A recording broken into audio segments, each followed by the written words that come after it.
കമ്മിറ്റിയുടെ ആഭിമുഖ്യത്തിൽ വായനാ ദിനാചരണവും പുരസ്കാര സമർപ്പണവും സംഘടിപ്പിച്ചു. സ്വന്തം വീട്ടിൽ വായനമുറി ഒരുക്കി ശ്രദ്ധേയനായ KP സുരേന്ദ്രനെ ചടങ്ങിൽ ആദരിച്ചു. മുനിസിപ്പൽ അധികൃതരും വിവിധ രാഷ്ട്രീയ നേതാക്കളും പങ്കെടുത്ത ചടങ്ങിൽ മാറുന്ന കാലത്ത് വായനയുടെ പ്രാധാന്യത്തെക്കുറിച്ചുള്ള സന്ദേശങ്ങൾ നേതാക്കൾ പങ്കുവച്ചു. കേരള വിഷൻ എന്നും ജനങ്ങളോടൊപ്പം. മഹിളാ കോൺഗ്രസ് മണ്ഡലം കമ്മിറ്റിയുടെ ആഭിമുഖ്യത്തിൽ വായനാ ദിനാചരണവും പുരസ്കാര സമർപ്പണവും സംഘടിപ്പിച്ചു. വീട്ടിൽ സ്വന്തമായി വായനാമുറി ഒരുക്കി ഒട്ടനവധി പുസ്തകങ്ങൾ വായിച്ചു തീർത്ത് ശ്രദ്ധേയനായ KP സുരേന്ദ്രനെ ചടങ്ങിൽ മണ്ഡലം കമ്മിറ്റിയുടെ നേതൃത്വത്തിൽ ആദരിച്ചു. പരിപാടിയുടെ ഔദ്യോഗിക ഉദ്ഘാടനം municipal chairperson KR Pradeep Kumar നിർവഹിച്ചു. അറിവ് എന്ന് പറയുന്ന 3 അക്ഷരം കിട്ടുക എന്നുള്ളത് എല്ലാവർക്കും കിട്ടുന്ന ഒന്നല്ല. വിജ്ഞാനം, അറിവ്, ലോകത്തെ അറിയുക, ചുറ്റുപാടുകളെ കുറിച്ച് അറിയുക. അതിനെന്താണ് വേണ്ടത്? നമ്മൾ അത് അറിയുവാൻ അത് തേടിപ്പോകണം, പഠിക്കണം, വായിക്കണം. വായന എന്ന് പറയുന്നത് ഒരു മനുഷ്യനെ സംബന്ധിച്ചിടത്തോളം അറിവ് കിട്ടുന്ന ഏറ്റവും പ്രധാനപ്പെട്ട ഒരു ഉപാധിയാണ്. എന്ത് കിട്ടിയാലും, ഒരു തുണ്ടുകടലാസ് കിട്ടിയാൽ പോലും അത് കളയാതെ വായിക്കുക എന്നുള്ളത്, അതിൻ്റെ അകത്ത് എന്തെങ്കിലും ഒരു അറിവ് കിട്ടും.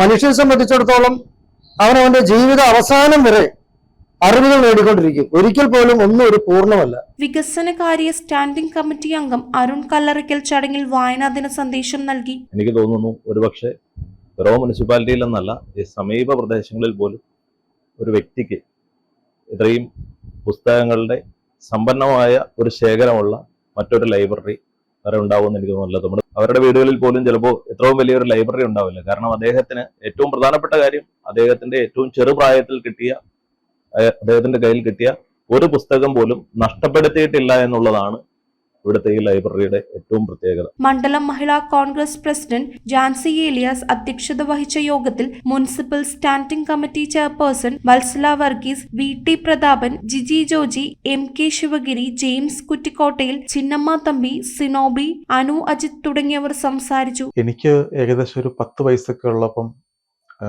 എൻ്റെ തൊട്ടടുത്ത വീട്ടിലെ മലയാള മനോരമ പത്രം മെയിൻ റോഡിൻ്റെ സൈഡിലുള്ള ഒരു വീട്ടിലാണ് ഇട്ടിരുന്നത്. ആ പത്രം അവിടുന്ന് എടുത്ത് ഈ വീട്ടിൽ കൊണ്ട് കൊടുക്കുക എന്നുള്ളതായിരുന്നു എൻ്റെ ഒരു കടമ. ഞാൻ ചെയ്യുന്ന ആ പ്രവൃത്തിക്ക് എനിക്ക് മാസം 1 രൂപ തരുമായിരുന്നു. പത്രം കൊണ്ട് വരുന്ന വഴിക്ക് അന്നമ്മ സ്റ്റീഫൻ എന്ന പേരായ ഒരു ടീച്ചർ താമസിക്കുന്നുണ്ട്. ടീച്ചർ ദീപിക പത്രമാണ് വരുത്തുന്നത്. ഞാൻ ടീച്ചറിൻ്റെ അടുത്തിരിക്കുക ഇരുന്ന് മനോരമ പത്രം ടീച്ചറിന് വായിക്കാൻ കൊടുക്കുകയും ടീച്ചർ ദീപിക പത്രം എനിക്ക് വായിക്കാൻ തരികയും ചെയ്യുമായിരുന്നു. അങ്ങനെയാണ് പത്രവായനയിലൂടെയാണ് ഞാൻ ഈ വായനയിലേക്ക് കടന്നു വരുന്നത് തന്നെ. പിന്നീട് ആനുകാലികങ്ങളുടെ വായനയിലേക്ക് വന്നു. അതിനുശേഷം പുസ്തകങ്ങളുടെ വായനാ ലോകത്തേക്ക് കടക്കുകയാണ് ചെയ്തത്. യഥാർത്ഥത്തിൽ പത്രവായനയിലൂടെയാണ് ഇന്ന് കാണുന്ന വിപുലമായ വായനയിലേക്ക് കടന്നു വന്നത്. News bureau I vision Piravom. ഇനി ജയിക്കാൻ 3 ബോളിൽ 18 റണ്ണാണ് വേണ്ടത്. 3 balls 18 runs. ചേട്ടാ കണക്ട് ആവണേ. New man Basil on strike. Basil connect ആവോ ഇല്ലേ ഒന്ന് നോക്കാം.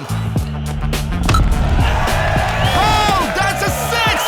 അതൊരു കിടിലൻ ഷോട്ട്. ഉഗ്രൻ connection. That's another 6. Last ball 6 runs. Is that a 6? Yes, it's a 6. Yeah.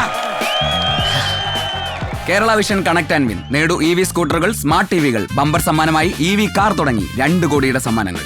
Connect ചെയ്താൽ ജയമുറപ്പ്.